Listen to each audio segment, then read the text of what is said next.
15 and 15 Plus. What have they changed from the 14?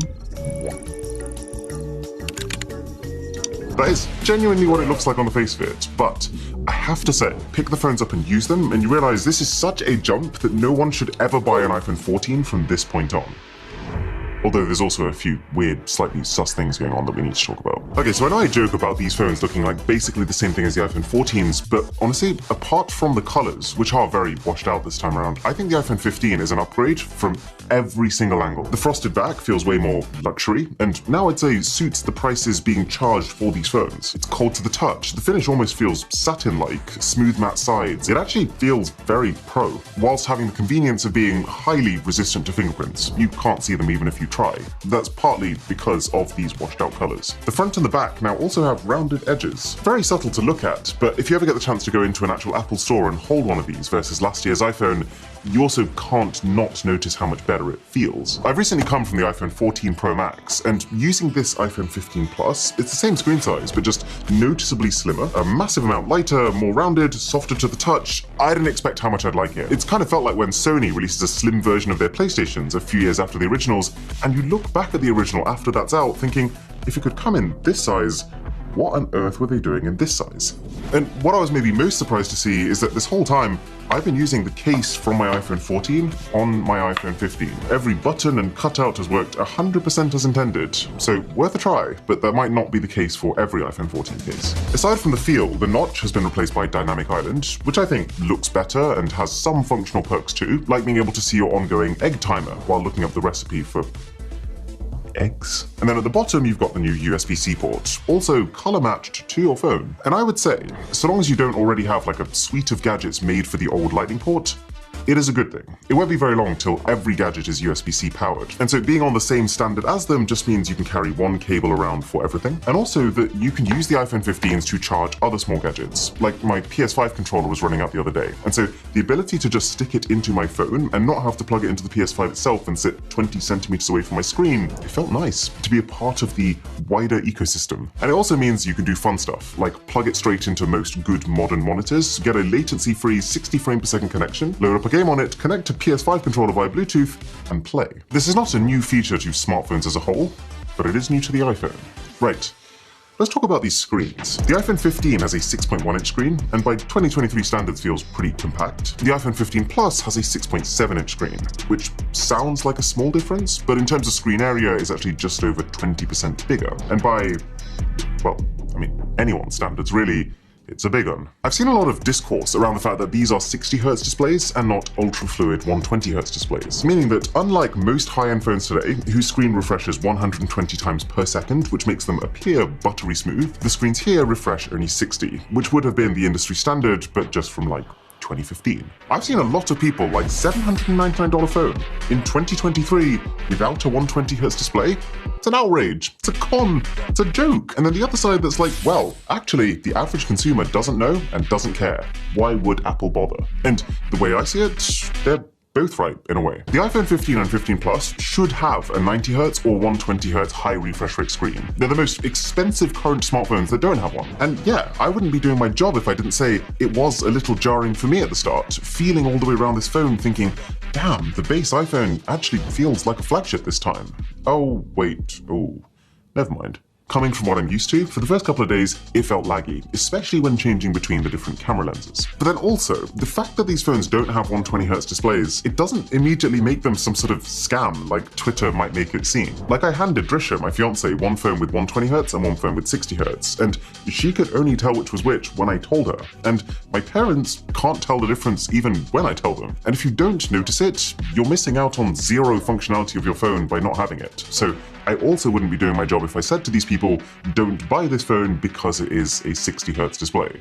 Now, there is one caveat to this, and that's standby mode. If you stick an iPhone on charge and flip it horizontally, it'll open this brand new screensaver type interface that I'm actually really starting to rate. But because these iPhone 15 screens are locked at 60Hz, as opposed to the Pros that can scale up to 120Hz, but also down to 1Hz, I guess Apple decided that these non-Pro phones would drain too much energy by staying on. So the main perk of this whole standby feature kind of disappears. But broadly speaking, for this whole display debate, I would say this. If the concept of 120 120Hz is something that you're very aware of, then you'll probably also notice the difference. And if that's something that you know you want, there are plenty of great Androids at this price, like the Galaxy S23 or the Google Pixel. And then if you really want an iPhone, you could just try and find last year's 14 Pro for around the same price as the 15. And then if 60Hz is something you're already used to and you're completely happy with, / you're thinking, what on earth is this guy going on about, then you'll probably actually be quite impressed with the screens this time. They're extremely sharp and very bright. You might not notice it in most normal environments, but so long as you have auto brightness on, the next time you're in harsh sun,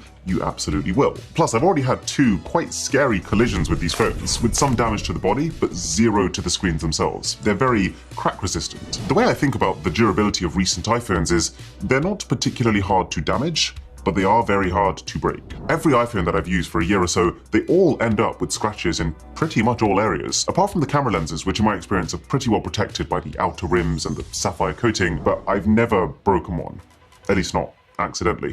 Charging is on the slower end for 2023. It takes about an hour and a half to fully recharge the 15, 2 hours on the Plus, and that's using my MacBook's power brick. So if you're still on one of these bad boys, it's going to be even longer. I've noticed it, but it hasn't really been a problem for me so far. I think ultra high-speed charging is cool, but the main reason that I'm not upset it's absent here is that you probably won't need it. The iPhone 15 has better battery life than any base iPhone I've ever used before. Not by a landslide, you're not getting Pro Max battery here, but it is better than the normal sized 15 Pro, which I do find quite amusing. And you will get 6 to 7 hours of screen on time in a day easy, which is on par with the expectation for an enthusiast phone, which I know this isn't, but it's priced like one, so should be judged by the same standard. And then the 15 Plus, better than any phone I've ever used on a day-to-day basis before.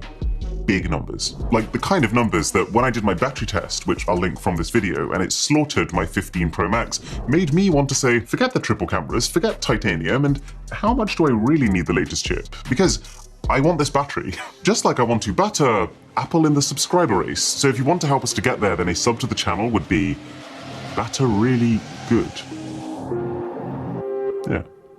Okay, we need to talk about the cameras. I feel like cameras on iPhones and what you're actually getting on each model is nowhere near as clear as it used to be. Because in a way with these phones, what you're getting is less than what you might expect, but in a way it's a lot more. So one of the headline features of the iPhone 15 is a new 48 megapixel camera sensor. And so I imagine what most people will do is look at that and then look at the Pro iPhones, which also have a 48 megapixel camera sensor and think they're the same thing. That's actually what I initially assumed too, but we would be wrong. The 48 megapixel sensor on the iPhone 15 is a decent amount smaller than the one on the 15 Pros, and actually the 14 Pros, which in theory should be a pretty major con, but I kid you not, in practice, the software improvements are so massive that I would genuinely rather use an iPhone 15 or 15 Plus to capture my entire photos and videos from now on than last year's Pro Max. Just to be clear, yes, I'm saying that I think the iPhone 15's camera is better than last year's Pro phones.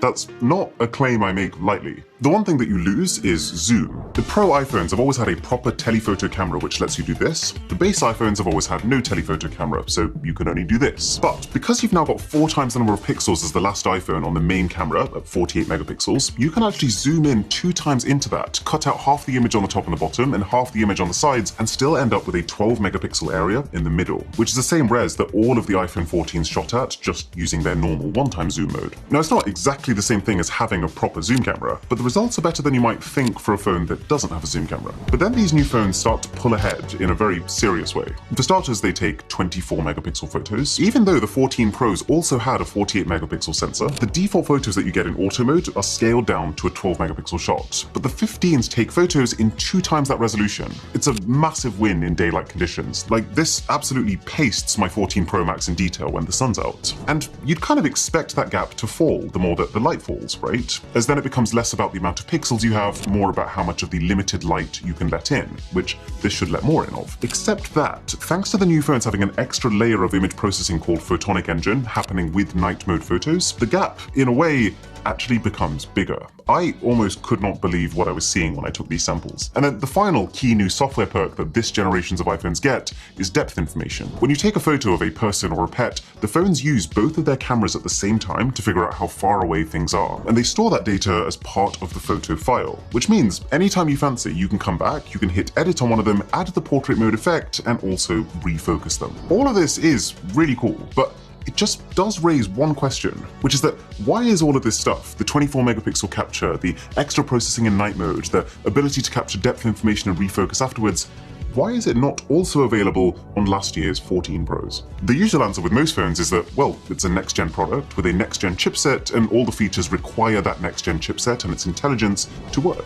But the iPhone 15s have the same chip as the 14 Pros. And in fact, the 14 Pros have better camera hardware, and also they have a LiDAR sensor, which is specifically built to capture depth information. Since these are almost all software features that presumably could be ported over, it just feels strange that, at least at the time of filming, nothing has been said about that. Older iPhones will be able to refocus shots if taken on portrait mode, but they won't be able to capture the depth information without being on portrait mode like the 15s can. But overall, I am really happy with the cameras on the iPhone 15s. In some ways that you'll actively notice, like how it copes with challenging lighting, and in other ways that you might not, but it's a nice reassurance to have. Like, just knowing that your memories are there in very high resolution, should you ever want to print them out or make a slideshow or crop in to post somewhere, that you can refocus them to make them just right, and that the live photo information is captured by default, so you also get that little snippet of video and sound. One of the other things that now separates base iPhones from their Pro counterparts is the performance. The way Apple tends to do things now, with their Pro phones you'll get the very latest cutting-edge chip, with the base phones you get last year's chip. And I have a feeling that this gap will only widen over time, because historically Apple's chips have been pretty simple. You have the A14, the A15, the A16, but this year Apple called the chip on the 15 Pros the A17 Pro, which makes me very strongly suspect that next year the base phones won't get the same chip. They're not going to give the non-Pro phones a chip that has Pro in the name, right? So I'm going to guess the iPhone 16s will get a trimmed down version of it just called the A17. Point being, I think that the growth in power on the base iPhones is going to peter out over the next few years. Because in the same way that Apple sees 120Hz displays as optional for the mainstream, well, what does the average user need more power for? However, this jump that we've just had from the A15 and the iPhone 14s to the A16 and the iPhone 15s is a pretty big one. You can expect these phones to be about 20% faster than the 14, alongside all the other perks of having a more recent chip. They're slightly less powerful than what you would get in similarly priced current Androids, but in use, it never feels like you've got the short end of the stick. I mean, basically anything that I've wanted to play on this, I've played on this, no problem. The only thing that you will miss out on is the console games that Apple's specifically getting made for the 15 Pros. So, with all of this in mind, are the iPhone 15s worth it? Well, to make a judgment on value, we need to factor in the prices. They're unchanged from last year, if you're in the US. But if you're in the UK, both the iPhone 15 and the 15 Plus are £50 cheaper than the iPhone 14s were at launch, which makes it feel like they are back in line, and yeah, worth it. In fact, the iPhone 15s make the iPhone 14 look like genuinely terrible value for money right now, because Apple does still sell the iPhone 14 for $699 compared to the $799 for the 15, but for that extra $100 you get a phone that looks better, feels a lot better, is faster, takes significantly better photos, and lasts longer. I wouldn't rush to buy it if you're already on a 14, but if you've been holding out for the next iPhone, you have my blessing. This is one of the best times to upgrade. Right, just before you head off, I want to show you something very cool for these phones. So this is Taurus, and they've got 3 tiers of phone case, each one cooler than the last. So the base is the U Pro O stand, which is a super protective case. It has MagSafe built in, but also that MagSafe ring can flip out and become a kickstand. A kickstand that when it's folded away, you don't even realize is there. But then you can step that up with the U Pro O stand R, which has the same magnetic kickstand, but also adds in the element of full 360 rotation, so you can angle the kickstand whichever way you want to. Bear in mind, these cases are also super customizable too. Like, they all come with a free set of replaceable buttons, including dark green and orange colors. And then this is me and my cat Milo. I got carried away. But then what I think is the craziest case, this is the O-Stand SS, and it has built-in airbags. No, really, this entire outer layer is a vacuum-sealed air chamber, which cushions phone drops by 92% versus not having one. And what's also really cool is the InstaFit installation for their Diamond Shield screen protectors. It's very quick, there's no bubbles or dust on your screen, you just slap your iPhone 15 into the frame and the mechanism will do the rest. And if you use our link and code in the description, this is pretty cool. We actually managed to get a full 20% off their normal prices.